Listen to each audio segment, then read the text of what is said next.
it's about this me as a person understanding the tension between will and agency and trying to figure that out, And I think like there's this liberal ideology that you can put your mind to something and change the world around you. And I am very attracted to that. But there's also the narratives, the tragedy narratives that like we fundamentally, like the Greek tragedies, like we can try, but the gods have a different plan for us. And I think that I see the world around me and there's so many realities that we feel powerless in the face of. Tragedies we feel powerless in the face of, and like trying to make sense of this world where there's so much suffering and so much injustice. And now a lot of the themes of my work as a choreographer, it's playing with like examining that tension between will and agency.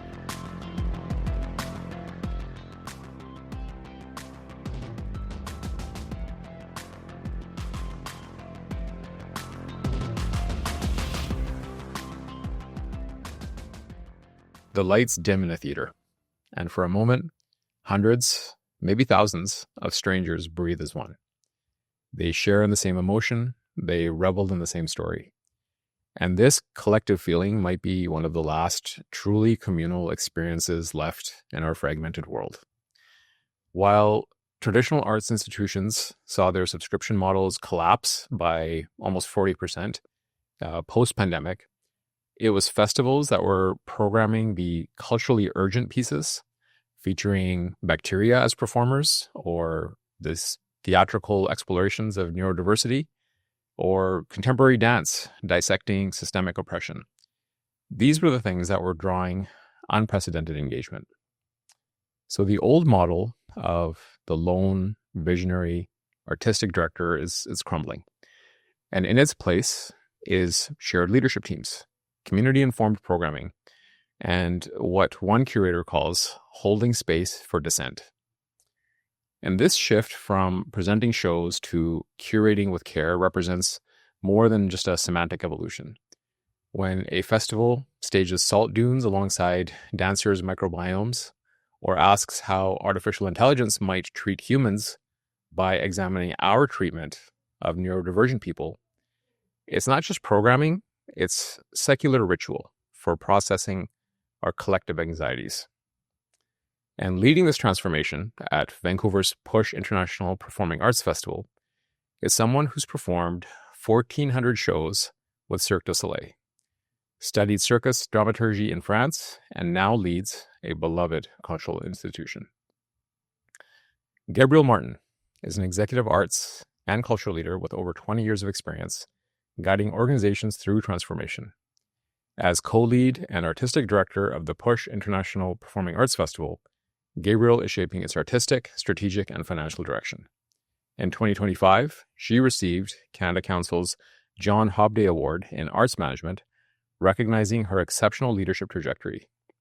With deep cross-sector expertise, Gabrielle is creating purposeful experiences that foster connection, belonging, and imagination through live performance, one of society's vital and few ritual spaces for renewal.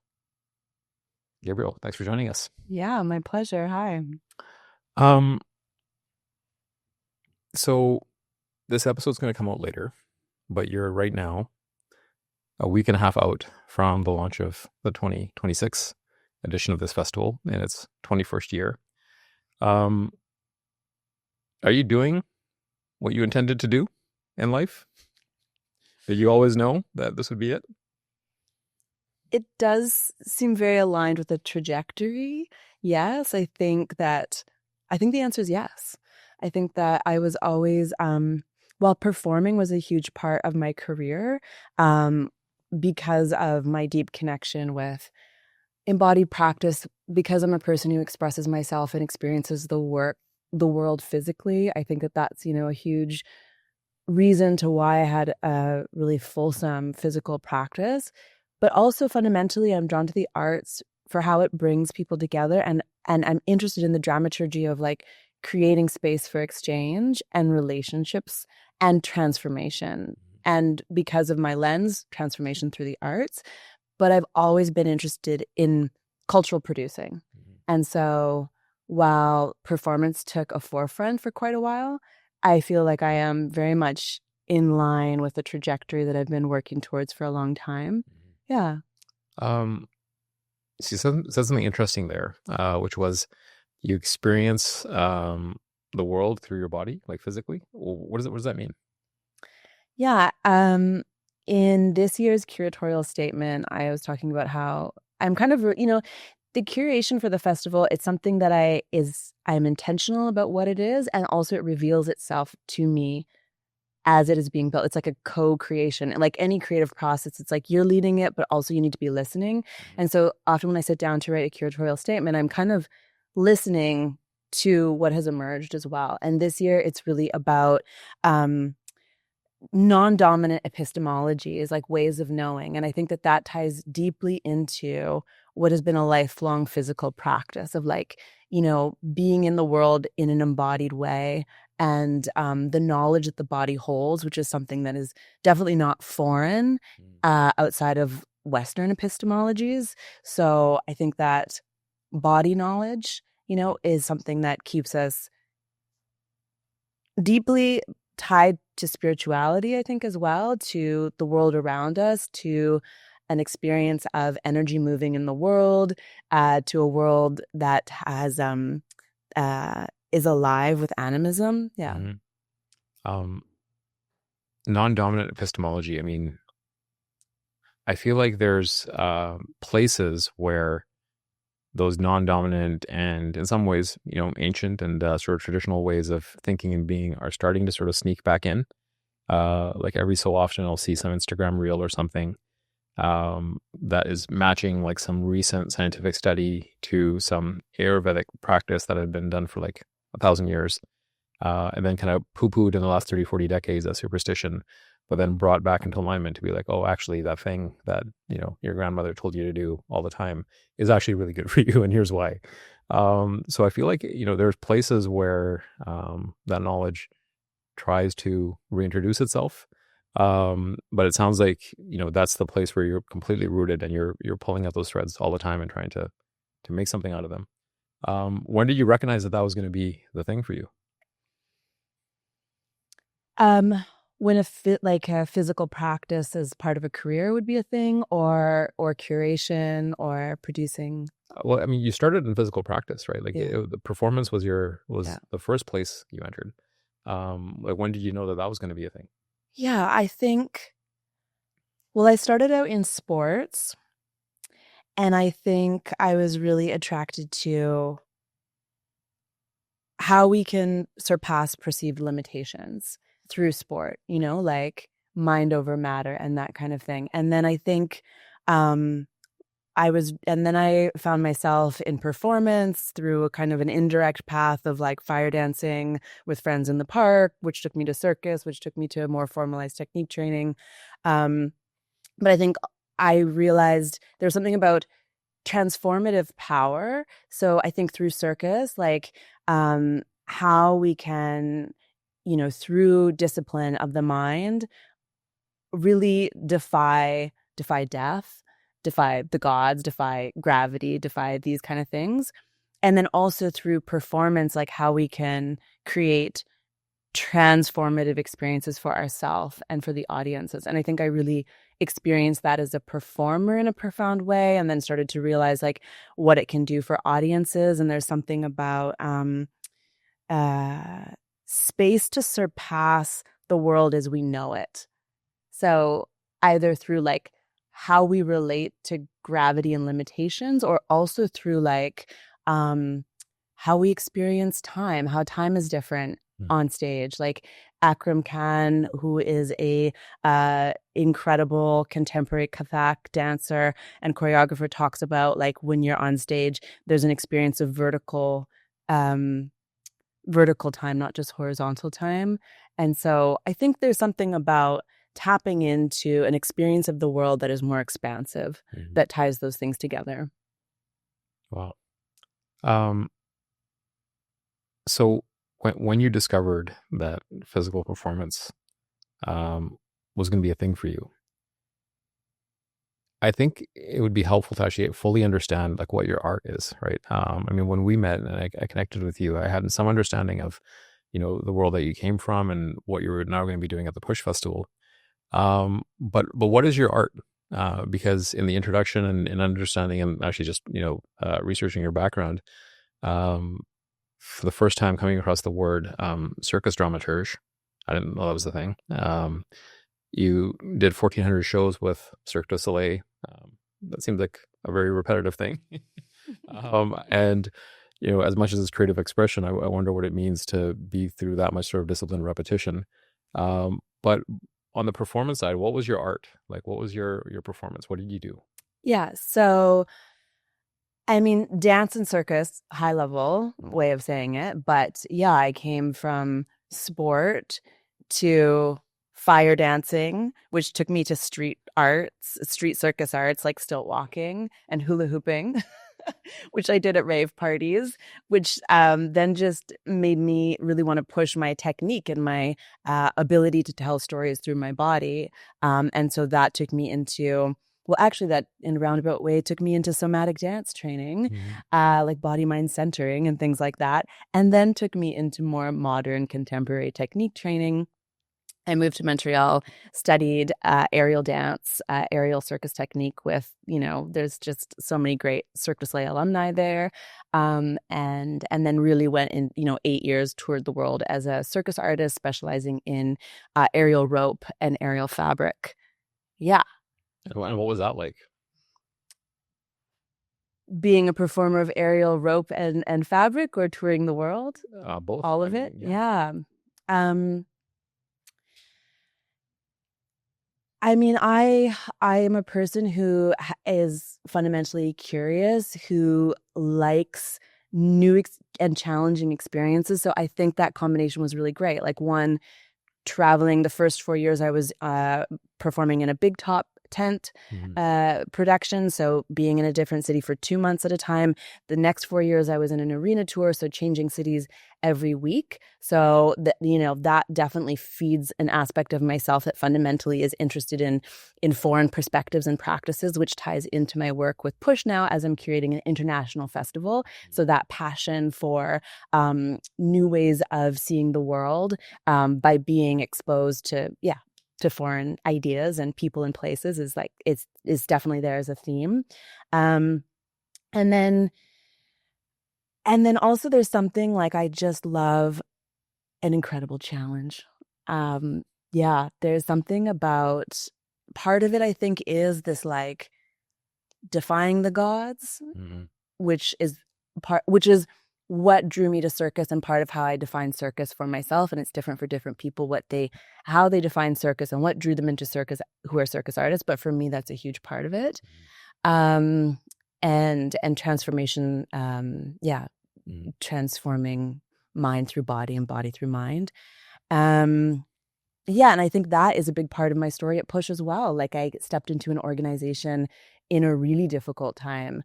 And here we are. So the kind of like Phoenix story is also the underdog, the Phoenix story. Like, it's part of my story. Yeah. I mean, not to sound like some sort of, polytheist evangelist, but why is it important to defy the gods? Like, what have the gods done to you? I think that I am fundamentally so I also have like a side choreographic practice. So, on top of wearing a bunch of hats, I also I'm not a performer anymore, but I do go into the studio and create work. And I realized, it's about this, me as a person understanding the tension between will and agency and trying to figure that out, and I think like fundamentally there's this liberal ideology that you can put your mind to something and change the world around you. And I am very attracted to that. But there's also the narratives, the tragedy narratives that like we fundamentally, like the Greek tragedies, like we can try, but the gods have a different plan for us. And I think that I see the world around me and there's so much, so many so many realities that we feel powerless in the face of, tragedies we feel powerless in the face of, and like trying to make sense of the world, this world where there's so much suffering and so much injustice. And where does personal power where does it have the potential to transform the world around us, and the limitations and the realities, and where are we powerless? Where do we hold power? Where are we powerless? So testing, I think, the potential of my personal power has been something very interesting that I explored first through as a performer. And now a lot of the themes of my work as a choreographer, it's playing with like examining that tension between will and agency. And it goes back to it goes back to if we believe that there is that humans are just one power in a world where, you know, the world around us is imbued with spirit and power. Like if we go further back to pre-colonial ideologies as well, humans know their place as well and are at times powerless in this web. The metaphor of gods, I mean, I think that could be left as almost like a symbolic thing. But we're also living in an era that we're getting to witness like just absolutely ridiculous concentrations of power and wealth, right? So like gods isn't just like a figurative thing, like literally they walk amongst us, right? Between like the Elon Musks and the Donald Trumps and, you know, whoever other, you know, sort of authoritarian and very sort of power focused figures that exist in the world. It's like they're visible to us and we're affected by them. So in my context, I would actually very much take, you know, defying the gods as meaning kind of almost defying these forces and powers that are so massive. And in one way, I wouldn't want to like sound, you know, almost like I am kind of putting them on a pedestal, you know, like elevating them in some way of like, oh my God, they're gods. So not in those terms, but in the terms of like, you know, there's like these vindictive forces that have way more power and wealth than I think even they know what to do with. And this is just the sort of society we've created. And any resistance to that feels almost that futile, right? That, you know, when, you know, Donald Trump just decides that actually going to scoop up Venezuela and possibly Greenland and still half joking about Canada. I mean, you know, myself walking around the average person, we do feel kind of like, oh my God, like there's things happening at a level that is so far removed from who and where I'm at that any type of resistance would kind of feel like that, right? That would be some sort of resistance of and defiance of the gods.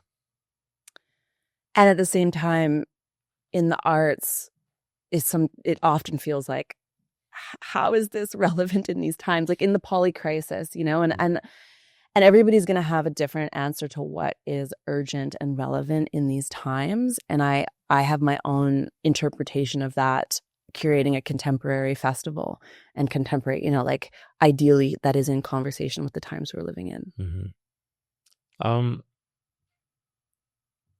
How do you sort of know to follow these instincts? Because whenever I talk to somebody that talks about their experience of the world and the physical and the body, you know, I often notice that I seldom know what the hell's going on with my body. I seldom know what's going on with me.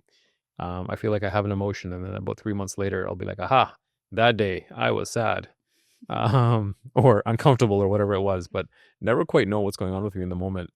But it's fascinating to me, you know, actually sitting across from anybody that has such a sense of like almost that instinct of being able to like feel a thing and follow and know and understand it.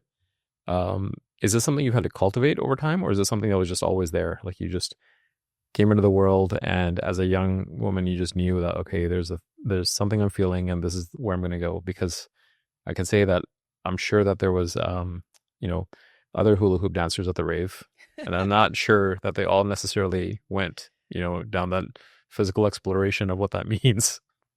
I definitely have a compulsion in my life, and I've questioned it at regular intervals, where I've just had a real sense of like, this is what I need to be doing, even though it makes no sense. And I think that drive and pull, you know, yeah, I've often questioned it it's often very future oriented in the sense of like this is like the long game of like I'm cultivating something for the long term, and I there's a lot of drive behind that as well, and I think also in the social climate that I operate within, I've been questioned and had to question how does that align with capitalist or colonial mindsets, and to articulate that and examine that, and I think, yeah, fundamentally where that does align often,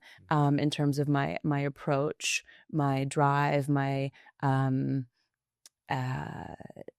need to work really hard to manifest things. There is something that is me, fundamentally me within that. But yeah, there's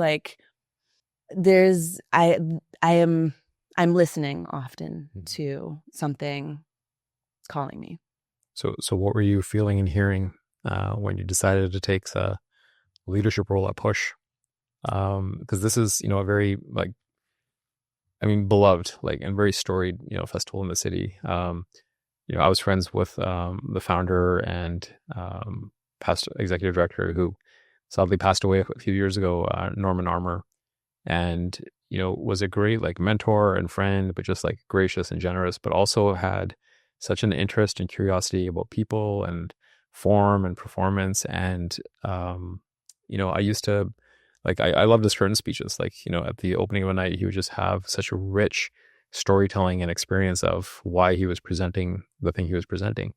But even before he passed, he left the organization, was doing other things. And then there was a sort of period of turmoil where I'm not sure if it had entirely to do with his departure, but Push Festival seemed to be kind of finding or, losing its way to some extent, and lost some trust in community, right? We had a city that was looking at the sort of gem that we loved and being like, what the fuck are you doing?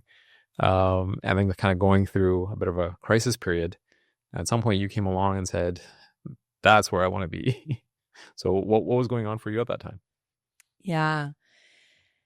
Yeah, it's nice to think about Norman also, and those, really big shoes to fill. An incredible leader that created Push, and at the beginning, he co-founded it as well. And there were many people who supported building the festival into what it is. Mm-hmm. I left Vancouver in 2006, the year after the festival was truly established, and I left because I wanted to pursue a career in the arts, and I knew the world was bigger, and I wanted to and I moved to Montreal, and then I got to see so much incredible performance that changed my life. Mm-hmm. That changed my, we talk about Push, presenting work that shifts our paradigms for creative expression and how we relate to one another. And I think that is a power of performing arts that I believe in and that I want to help facilitate is work that can really change how we relate to the world around ourselves, how we perceive ourselves and what is possible in the world. And so experiencing art has done that for me. And the world is so big. We have to be exposed to difference, to grow our minds and our imaginations. And so, as somebody who lived in Montreal for a long time and then lived internationally for many years as well, I admired Push from afar in terms of what it brought to the city, mm-hmm. and through my own trajectory, understanding what exposure to international arts practice has done for me, both as an artist in my career, but also just personally, mm-hmm. As an audience member. And so I just believe in that so much. I believe in the vision of Push and why Push was created in the first place. And so I moved back during the pandemic, really at a time when Push was in this turmoil period. And for me, it was just so clear. I think I also had the privilege of not being personally enmeshed in the turmoil. Mm-hmm. So I was able to come in and be like, okay, I see this, but that's always helpful. Yeah. Yes. Yeah. I see this, but I believe in what this festival is doing in this city. And we can't, also it takes so much to build an institution, an organization, that is resourced, even just to be on core funding from, public sector funders that. There's not a lot of room for emerging organizations to do that now, Mm-hmm. So really it is the organizations that were established 20, 30, 40 years ago that have kind of a fighting chance now. So even just on that level, like that's not something to throw away. And so I think, there were lots of reasons to get involved, and also because I'd been seeing work internationally. I'm curious, so I've just been seeing work for 25 years, seeing as much performance as I can for so long. And so the idea of being able to step into this cultural role of cultural mediation and cultural producing, just so many yeses there. Mm-hmm. What do you think, like what makes Push so special in terms of, festival and performance and what's going on in the world? Mm-hmm.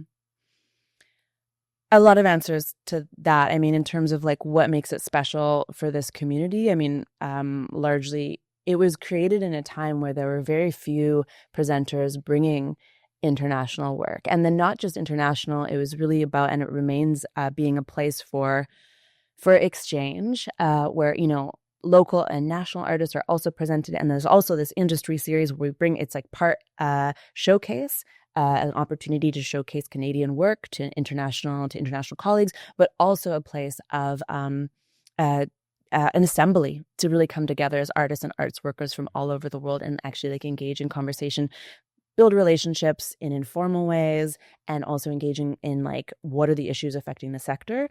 So all that work of like knowledge transmission has been part of the foundation of what the festival is. And it's really unique within the city. This is like, it is one of very few presenters. And then it is the only multidisciplinary contemporary international festival in the city. So that I think is, obviously I'm incredibly biased. I think that is like absolutely critical, and also critical in a time of rising xenophobia as well. And then also like what it does. I think then there's also like a kind of higher level perspective on what it does in terms of like giving us windows into other ways of being and other ways of knowing and other possible futures, and helping us make sense of the world around us in a room together with others, and to feel and to listen and to have experiences that are not necessarily accessible in our day-to-day, and to seed things in our imagination too, because like where has change started? It started in the imagination and how we imagine. So yeah. Mm-hmm. Yeah, I think what struck me about Push way back when was the number of risks they took, because it's an even more difficult environment now than it was then. And the idea that you can have a festival where there's enough trust built with community that people weren't necessarily attending for the show. Like they were going to come experience the show, but they were almost kind of trusting Push to be like, if they've programmed it, it's going to be interesting and good. We wouldn't have known to ask for it. We're going to go experience it. So that was always interesting to me because they took risks on like small organizations from, very, very different parts of the world. And you got to see these interesting things that people were working on. And it becomes especially important, like you said, with like rising xenophobia. But I think the other side of it, because that's a bit more the visceral and the visible one. I feel like the one where we've been a little bit of, the frog being boiled alive is the sort of, comfort zone we've gotten into with like sensory experience, where it's the algorithms, it's everything's curated and shaped like for you. We're de-risking things constantly. If you're going to order food, we're going to check reviews, you're going to read, and we're going to do all of this. And then you had Push Festival where it was like, just trust us and just start attending things. And you're going to have experiences that you wouldn't have known to like ask for or understand what's actually there.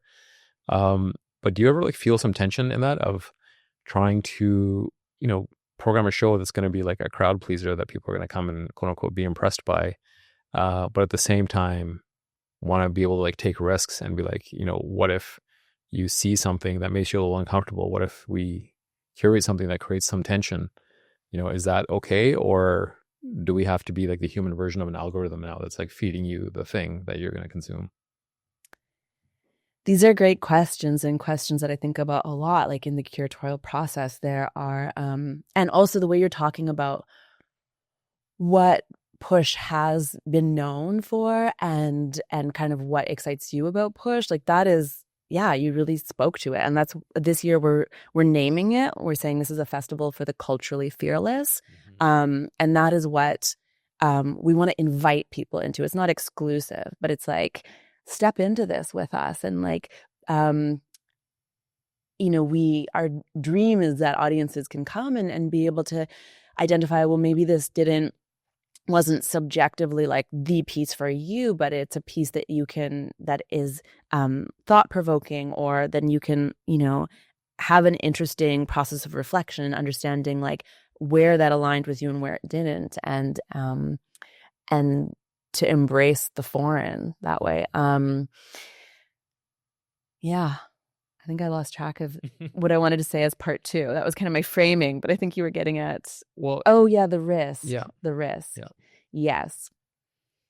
I think that I'm not a risk averse person, which is helpful in this role. And there's so much risk. There's risk in works. So many works are going to premiere at the festival. So like, I don't really know exactly what it is, but I know that this artist is really exciting for these reasons, and I want to support them.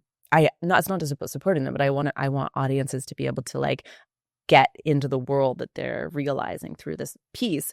But yeah, sometimes it's a time also. The festival is diverse, and when you have diversity, you have friction.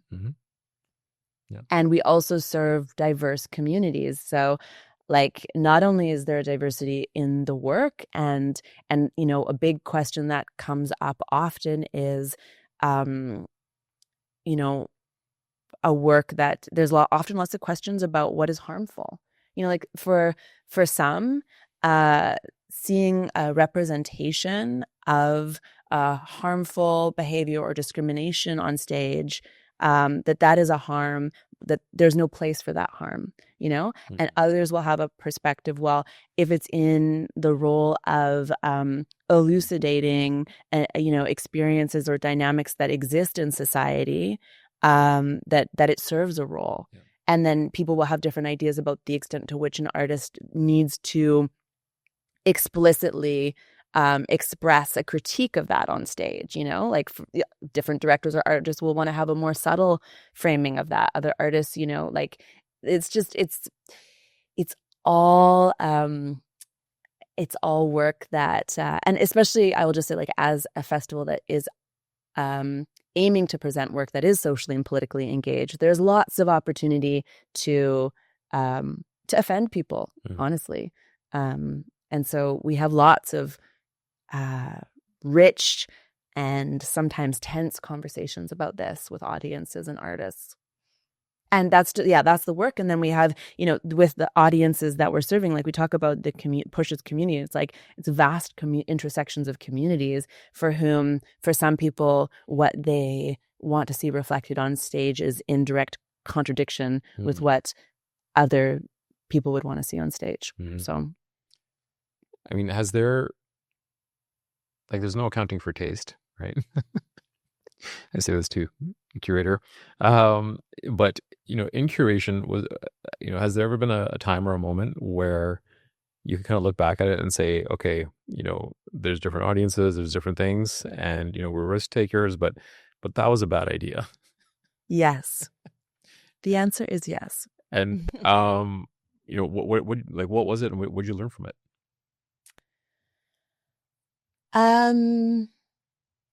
What did I learn from it?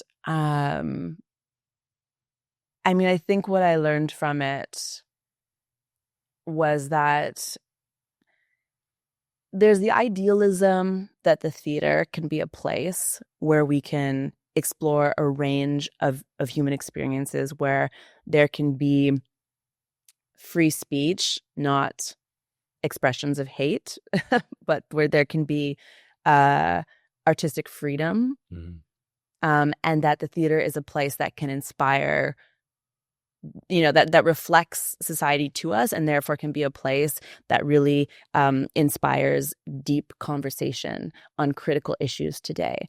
I think that's the idealism, and I think the idealistic version. And I think that we do that, but I think that there are some topics that just are too triggering and are too it's not, theater is not the space, and it's about timing, and being aware of that. So I think that I was naive in the past about also some of the ways that work could land, and I think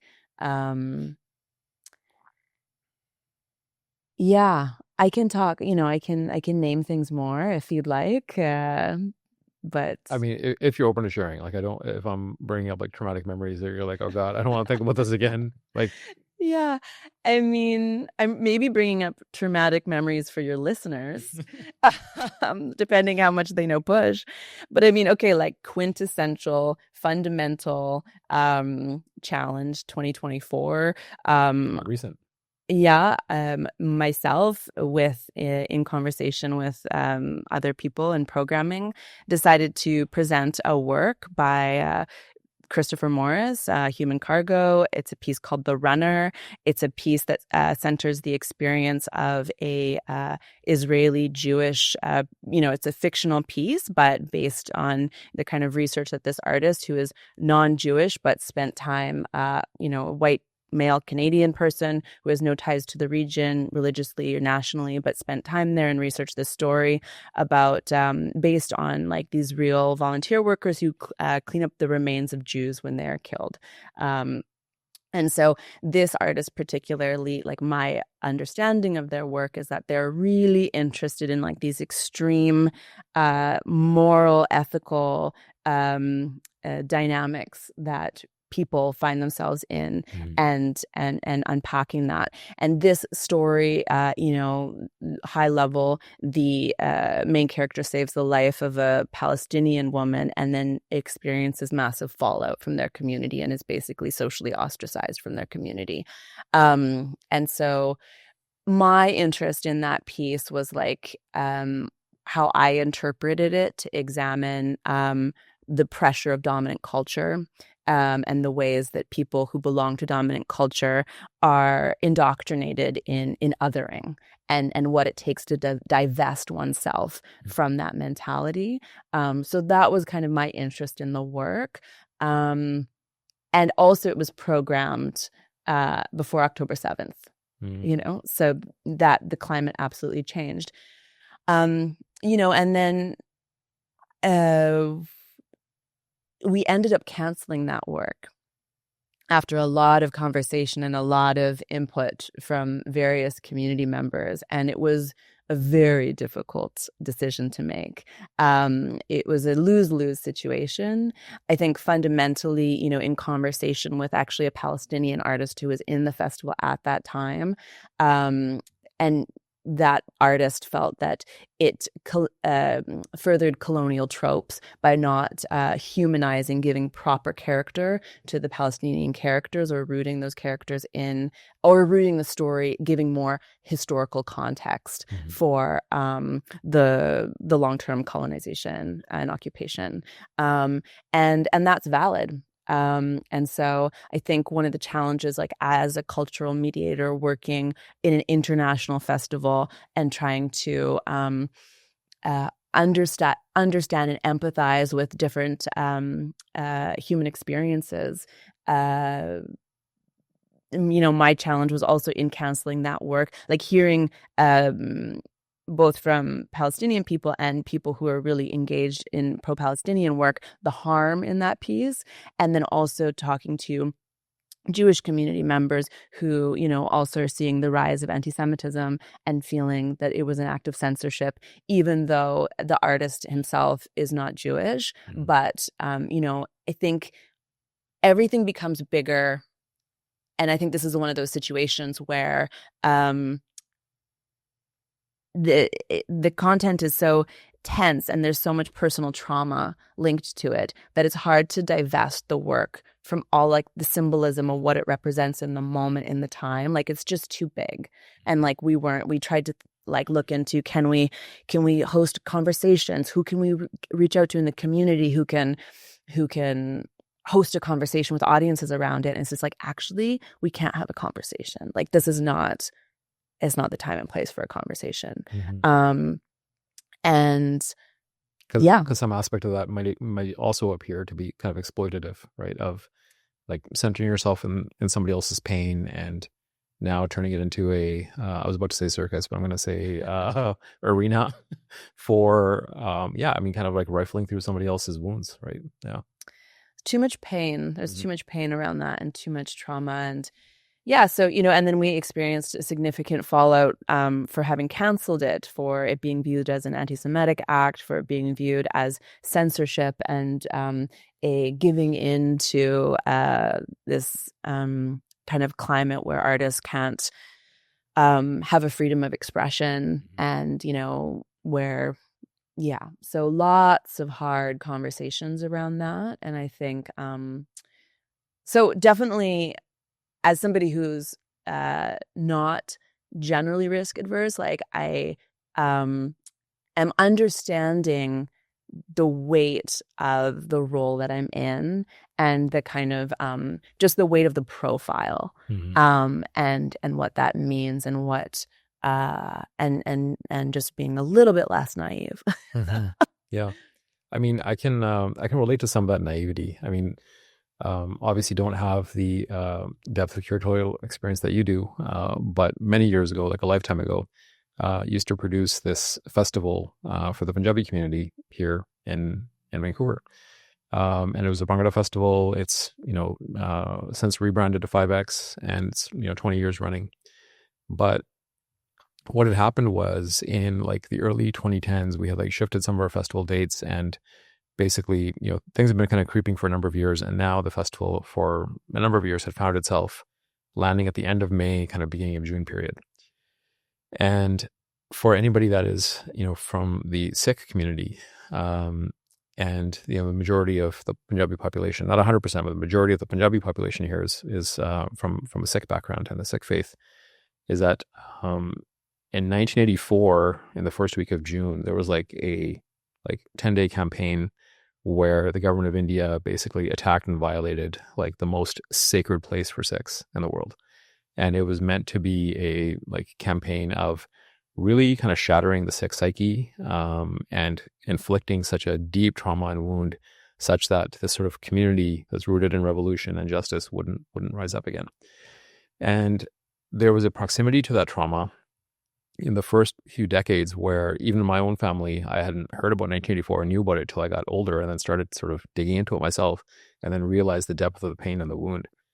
But there's, a few decades of kind of like amnesia of, not wanting to think about or worry about the trauma. And meanwhile, we wander in as just, fumbling over ourselves producing this festival. And now for a few years in a row, our festival programming landed on the first week of June, right? So then you fast forward a number of years, and I'm now transitioning out of the festival after 10 years. And in its 11th year, our festival dates are landing on the 30th anniversary of 1984. And now there's a greater consciousness in the wider community about what happened then, a greater appreciation. And frankly, many people that are far more connected, lost people in the ensuing Sikh genocide that lasted for, decades afterwards. Like I lost an uncle during that period. We're now a bit more ready to connect with their own pain and, sort of unfurl that and explore it and understand what was going on around them.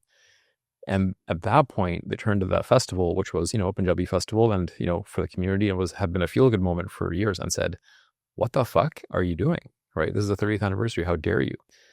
And at the time, there was a really flat-footed response, myself included, of kind of stammering and being well, we've been doing it on this date for a number of years, and but it's there should be an appreciation of the timing and the fact that it probably wasn't even appropriate then, but we just didn't notice, right?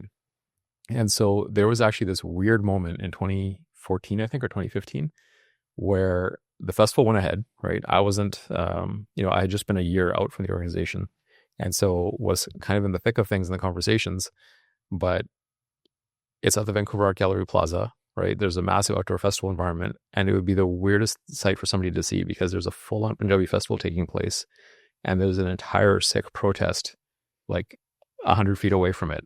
and these two like forces that were kind of, in like, the festival in defiance, because, feeling like, people that were in leadership at the time feeling very attacked and feeling like it was, some of the requests were unreasonable. But at the same time, an entire community showing up and saying, like, you're like literally dancing on our wounds. So in that moment, not the time or place, not the time to talk about it, but thankfully in the following year, they came together, figured it out, and said, okay, the festival's going to carry on, but the first 10 days of June are absolutely off limits, right? And by then, wider awareness in our community, and for many of us that had kind of walked that weird line for a while, it was like it was clear. But it was such an interesting moment for me because up until that point, and again, my family included, there had been an amnesia for a long time. And then when there was there was a readiness, I think, in the wider community to kind of explore and connect with the pain of that time.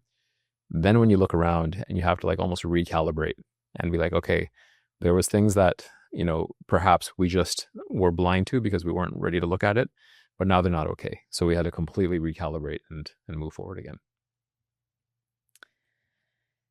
Yeah, I think also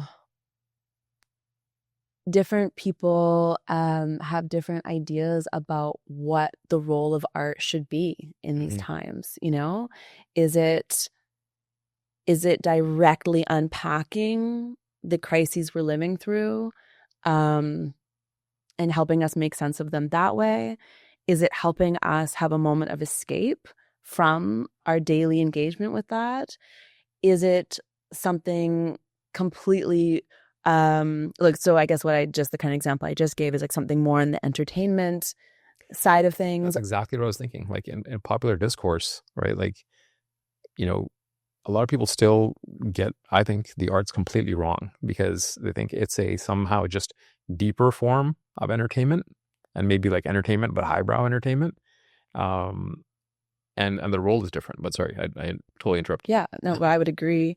Or also, or is it just something that like completely is like a durational somatic movement installation that gives us a different sense of time and bodies and space?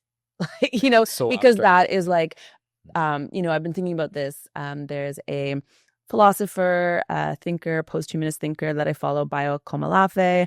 And I was just recently reading an article where he talks about the parapragmatic gesture. And like in these times where, and I have a lot of different thoughts. It's just a very like stimulating concept for me. But like in these times, what is needed now, like in a post-humanist sense, if you think about, the problems we're in is because humans have been at the center of everything, and that potentially the answers, the solutions don't lie with humans being at the center of them, or, us following the same kind of logics to get us out of the problems. Like it's, a lot to unpack there, but like, is the power of art in its like parapragmatic gesture, in it being something that's not useful and the creative process is like fundamentally, I mean, like in the more entertainment side of the arts, it is definitely lucrative and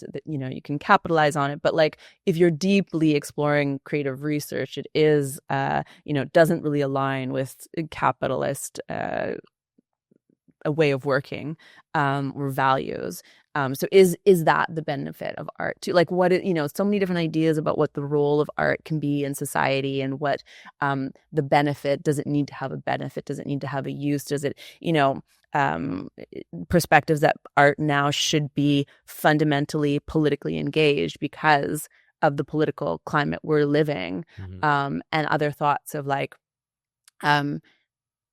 the idea that art can affect political change is a fallacy, and therefore like that is not what art does. Like, I mean, and of course there are many clear examples of art actually being engaged in political change, but like I think also there's different perspectives of like, well, everything's political now, and so also how do you define what is political and what is political art? And lots of controversy over that I've been in conversations with people who feel that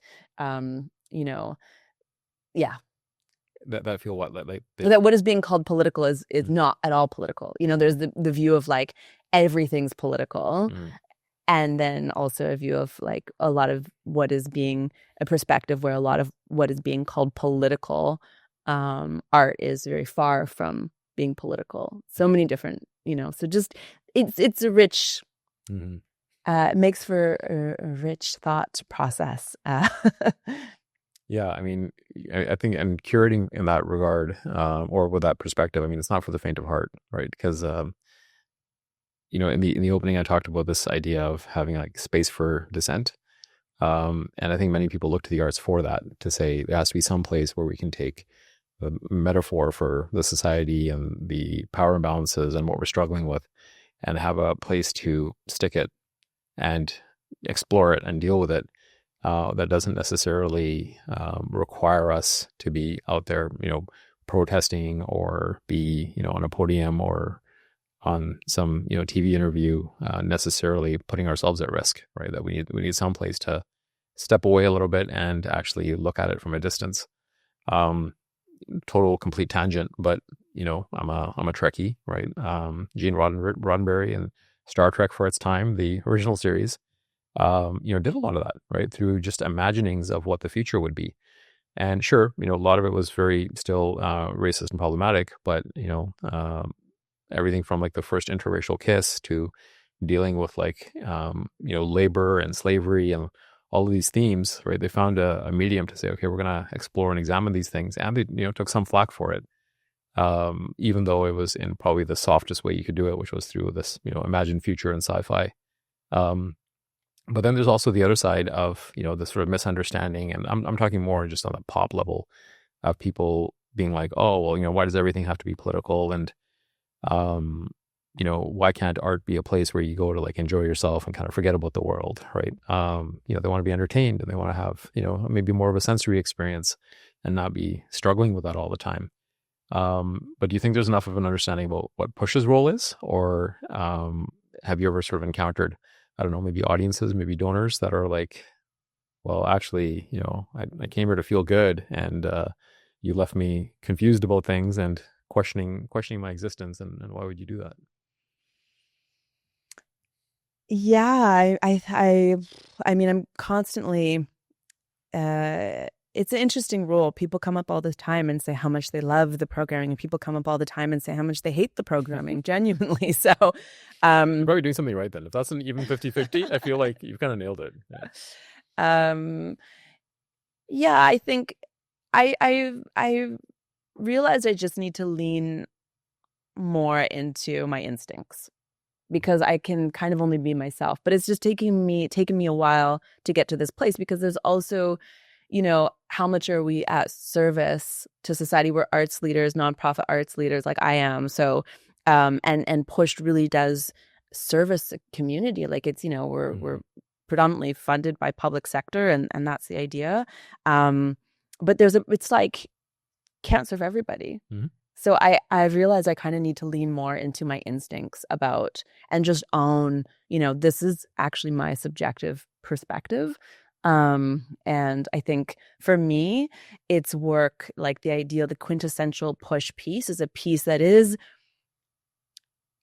socially and or politically engaged. Like it's in relation to the times we're living in. It's that there are themes that are very present in terms of like referencing some of the more challenging social dynamics we find ourselves in, or political context we find ourselves in, but through a very poetic way, so that the treatment for me, so that my imagination is inspired to experience it or think about it in a slightly different way. Like it's transmuted through its visual design, its physical expression, that there's like a poetic expression of it that that inspires my imagination, without, and yeah, it's very subjective, without feeling like I do see work sometimes. I mean, it goes in both directions. I see work sometimes where I'm like, you have been very well funded, locked in your studio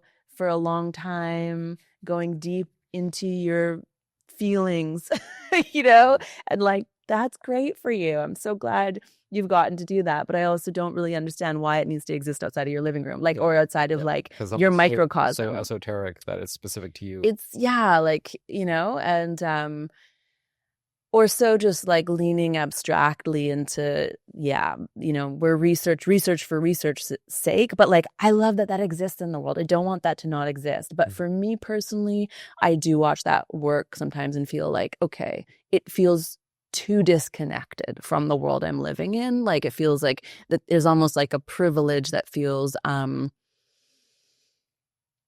yeah, uh, a little bit like it's almost, it's just too much. Yeah. It's just a bit too much. And kind of in its own bubble to some extent. Yeah. And then on the other extreme is extreme for me, from my perspective, is work where it feels a little bit too didactic, a little bit too like a literal, realistic expression of the world we're living in. And there's like a fatalism to that, where it's just like, okay, yeah, like I know the real world, and I want something that transports me a little bit more. Yeah. When have you looked at a push program or a particular event and said, okay, if one is like that esoteric, disconnected, like you're totally in your own bubble thing over here, to go completely to the other end of the spectrum and say, okay, this is a place where push like truly broke through and connected and created like the right type of tension and moved people. But more than anything, it was like that experimental connection for fearless culture. We really hit it. When did that happen? It happens every festival, for sure. There's multiple pieces I feel that do that. Do you want me to talk specifically about a piece? Is that, yeah. I would say one incredible piece that I feel did that was, well, I was thinking of a few. That's why I'm struggling right now. One was Cherish Menzo's Dark Matter. And actually, she's back at the festival this year. This was a couple years ago. She's back at the festival this year with a work called Jezebel. Dark Matter, really bringing in some very futurist imagery, really challenging the perception of the Black body, really, weaving in, for example, like poetry that is kind of obscure in the space, but references the transatlantic slave trade. But it's there as like a texture in this kind of futurist world that's quite that presents the Black bodies in a way that I'd never seen before, and almost in a way of monstrosity, but also questioning how we frame the monster. So that piece for me was one that is directly speaking to, the social hierarchies that we live within, and kind of unpacking histories and the legacies of those histories that we're living in, and from a way that also projects us into a futurism that helps us process that, while also giving us kind of the seeds for an otherwise existence. That one did that for me, and it did it for many people in the audience. We had like feedback of, what the fuck was that? I can never see another piece again. That's like changed my life. And for other people, it wasn't for them, So it's like, that's fine. And that's absolutely. Totally, yeah. No, because I mean, like anytime you're doing anything that's that challenging, it's you're never going to win a popularity contest, and that's not the intent. What have you learned about yourself through this role at Push Festival? Because you joined at a challenging time, you navigated a lot, and you've done a lot in that time. And are there any surprises? Anything that's going to come up through the last 5 years now? Yeah, that you coming on 5 years. You're like, oh wow, I don't know that was there. I've had to acknowledge that I am somebody who likes risk taking, even though we've just also talked about where I'm more prudent and where I will take those risks. But that is something that's like key to my leadership, in the sense that like I am ambitious. I like to work collectively with a team to try and like do things in a way that haven't been done before, or like realize like big dreams. I like to dream with a team. um and That was a new realization.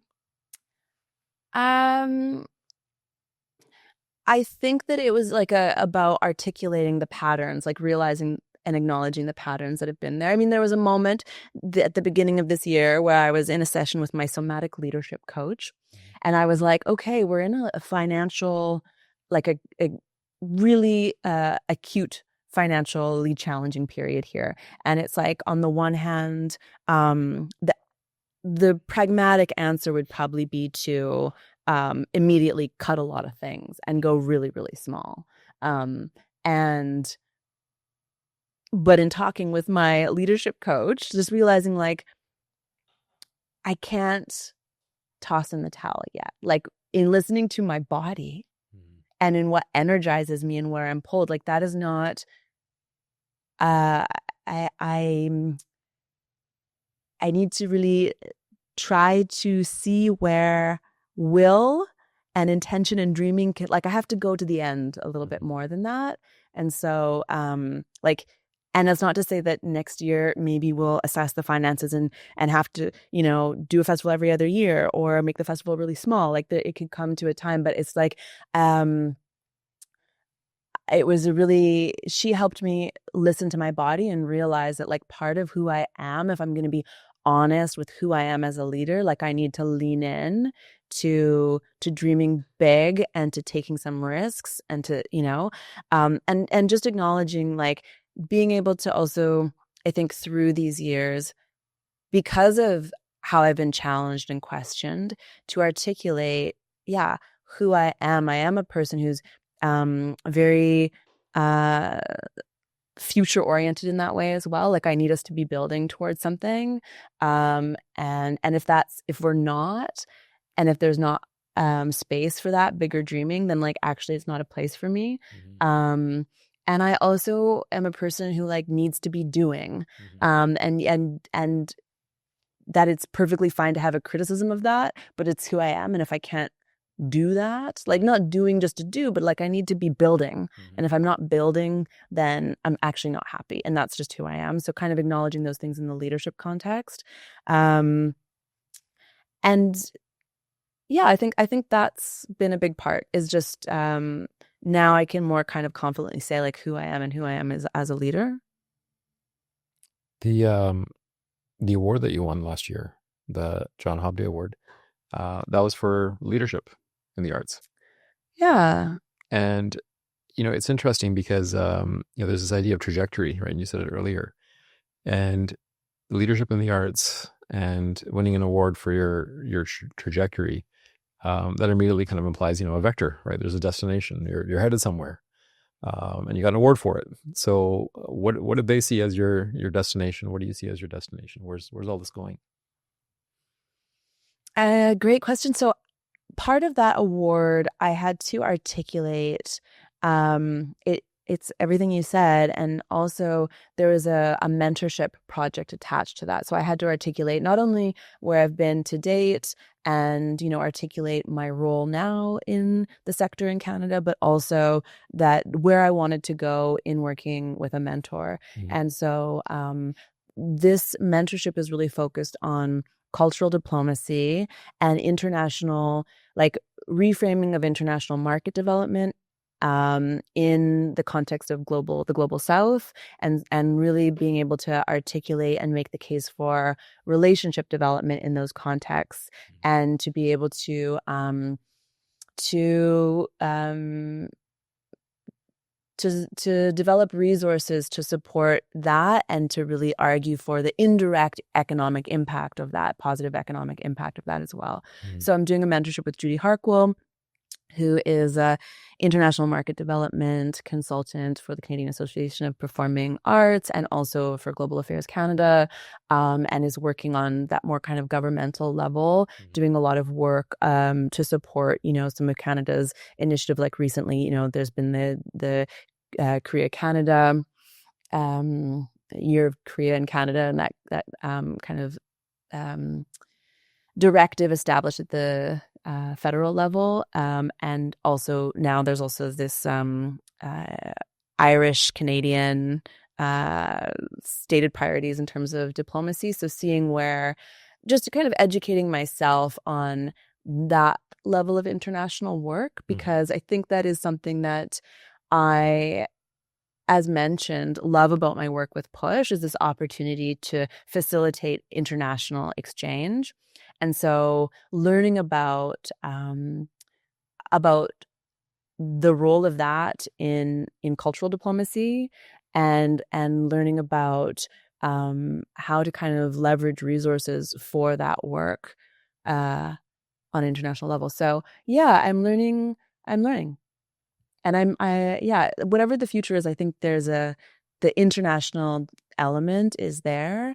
And I think, it also, I'm mixed race. My father's Zimbabwean. This like experience of the world as having realities that are very different than the one I grew up in here in Canada. It's very present. And also my interest in creating opportunities for exchange that counter the kind of colonial legacies, the inequalities, the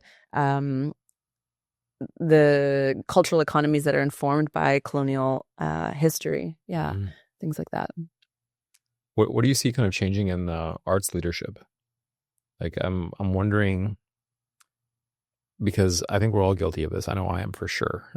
Maybe you're not, but there's so much that we're trying to accomplish, and then our gaze naturally, goes forward. I think the best leaders will always have a real firm understanding of what needs to get done today and what the blue sky is, and where they're headed next.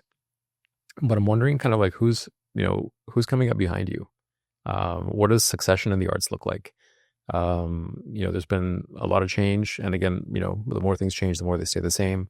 The funding issues, everything that government continues to get wrong about the arts. We could talk for days and still be repeating the same thing we've been saying for 20 years. But what do you see as the future of arts leadership?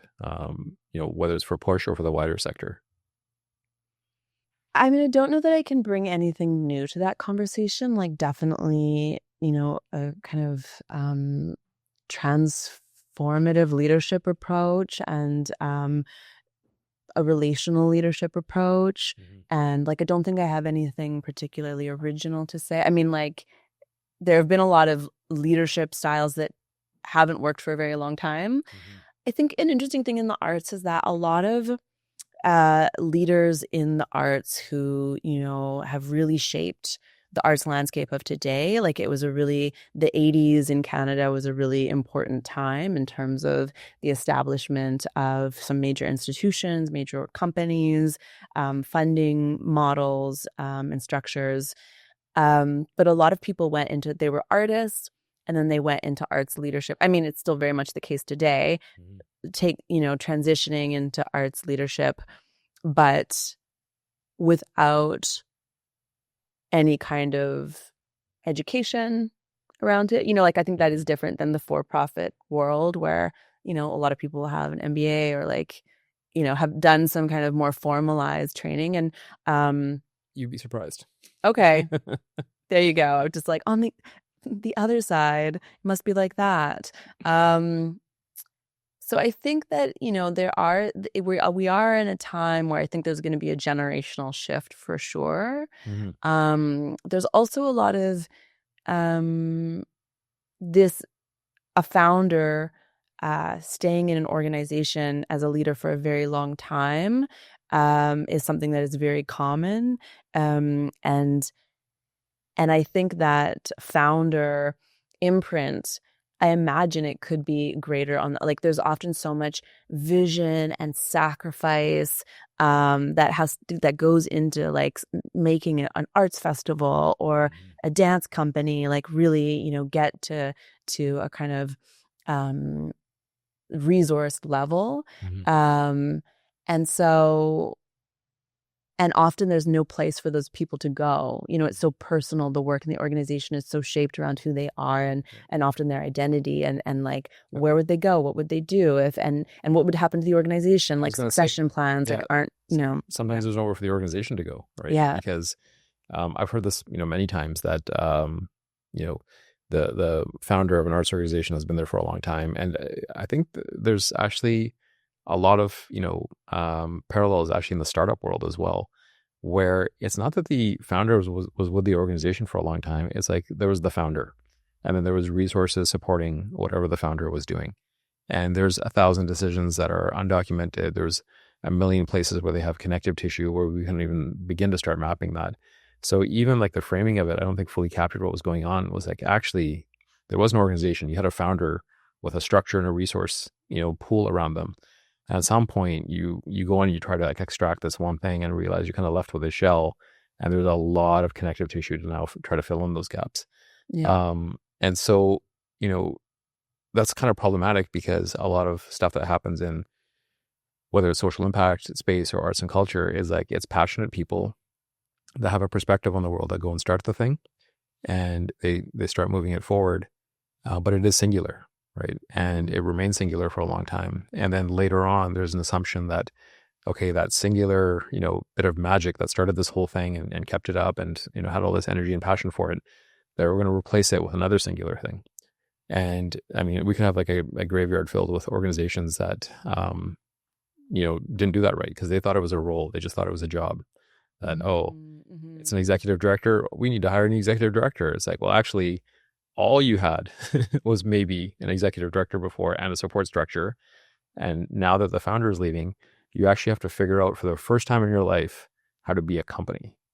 And you got to invent the company and then go find staff to invent that company. And I feel like that transition, there's startups, there's technology companies, there's businesses that have failed at that. And I think arts and culture, nonprofit in general, I think is susceptible just because of the sheer amount of like passion and sacrifice that it takes to uphold that. And that's irreplaceable. Yeah. Yeah. And, it's not a very bright time when we look to the next few years with regard to arts funding. I mean, like it was maybe darker last year before the last election, but it's still, the public sector funding has really been virtually on freeze, for a decade. And that means, and the rising costs and inflation are very real.